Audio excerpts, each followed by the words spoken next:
Beyblade X has made it a trend to take bays from previous generations and resurrect them in the new system. Black Shell, Vice Tiger, and Cobalt Dragoon are a perfect example of this. The new Crimson Garuda continues this trend, being a resurrection of Dranzer's Spiral.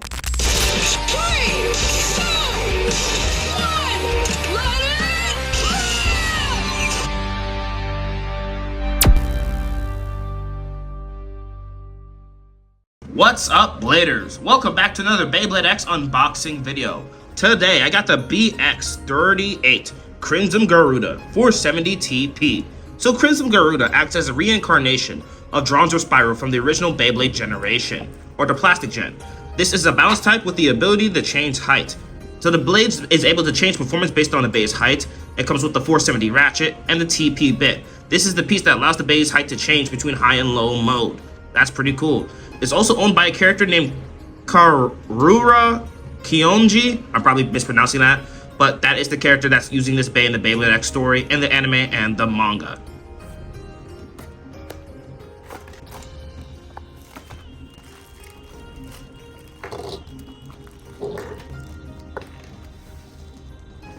Alright, the Skill Up Guide. Next month's release is coming December 28th, so quite a while before we get the next Beyblade release.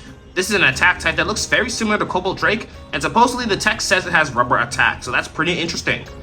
Alright, so let's begin with the part by part, starting with the ratchet, as it's the only piece that isn't new. So this is 470, a 4-sided ratchet that's 7mm tall. This puts the bay at a standard medium height profile. Not too tall, but also not too short. However, the 4 sides blocky design makes it pretty bad for burst resistance, so I don't recommend using this ratchet for competitive combos. However, I do enjoy the dark red and crimson color scheme. Next is the bit. This is TP or Trans Point.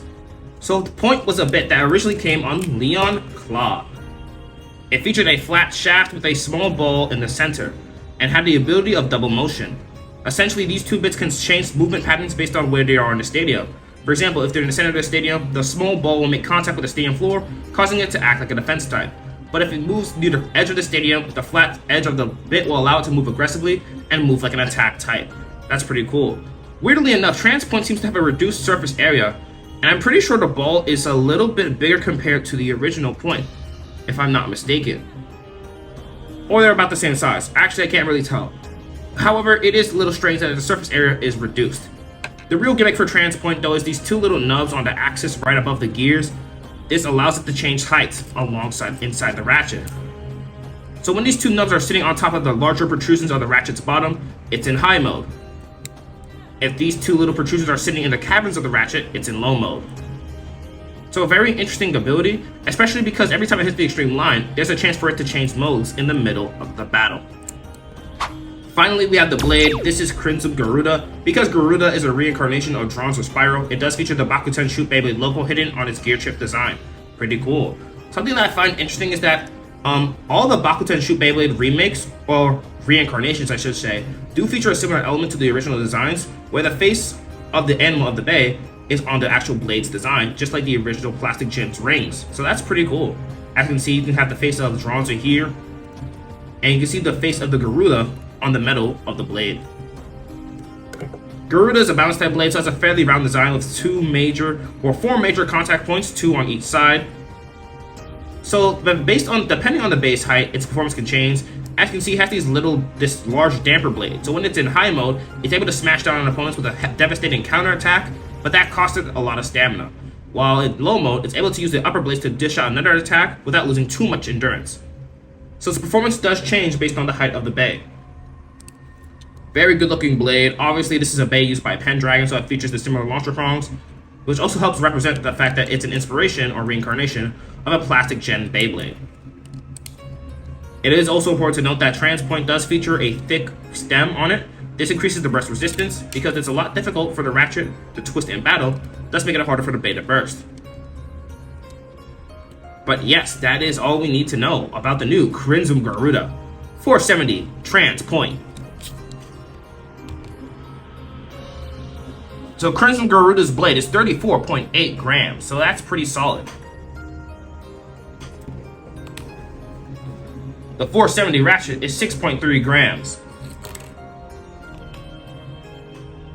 And and the trans point bit is 2.2 grams. In comparison to the original point on Leon Claw, weirdly enough, my original point's actually heavier. That's pretty interesting. You'd think trans point would be heavier, but I guess, they're around the same, so I guess it doesn't matter. And the full Crimson Garuda is 43.3 grams, so the stock combo is about mid-tier in terms of weight. If you're a fan or grew up with the first generation of Beyblade, the plastic gen, then I'm happy to tell you that with the release of Crimson Garuda, the Beybladers have now been reincarnated in Beyblade X. Garuda represents Dranzer, Black Shell represents Drasil, Vice Tiger represents Drigger, and obviously Cobalt Dragoon represents, well, Dragoon. Alright, so we're going to do a test launch with Crimson Garuda. Right now it's going to be in low mode. I'm going to check to see if it changes modes in battle.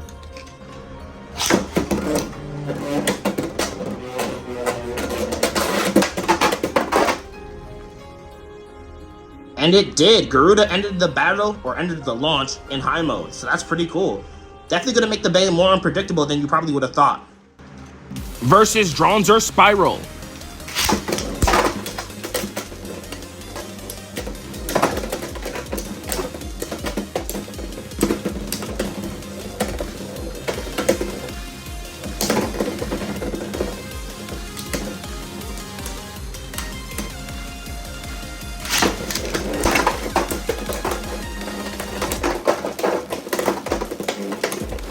Versus Leon Claw.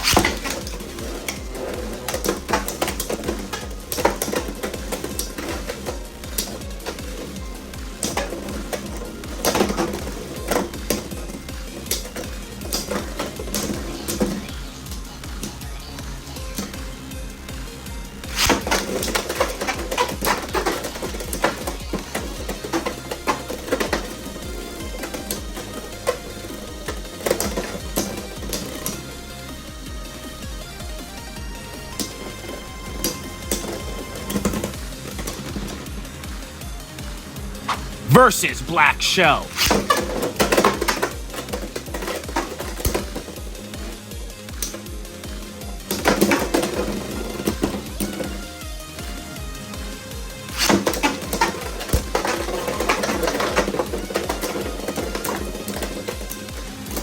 Versus Vice Tiger.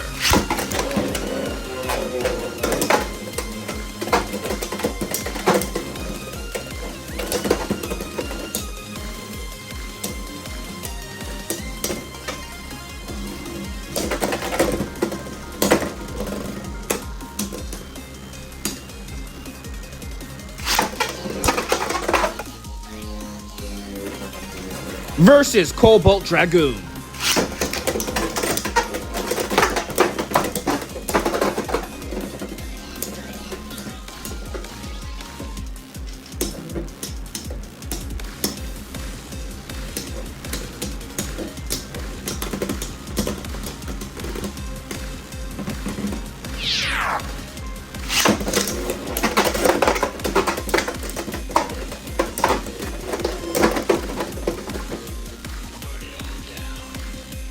And that will conclude my unboxing of the BX-38 Crimson Garuda 470 TP booster. While I personally didn't grow up with the plastic generation of Beyblade, seeing a Beyblade from that generation be reincarnated in the latest system is really awesome to see. Hope you enjoyed this unboxing, and see you next time for more Beyblade X unboxing. Looks like you made it to the end of the video. Don't forget to leave a like, make a comment, and consider subscribing to my channel. And if you do, hit that notification bell to get notified when I upload new videos. Thanks for watching.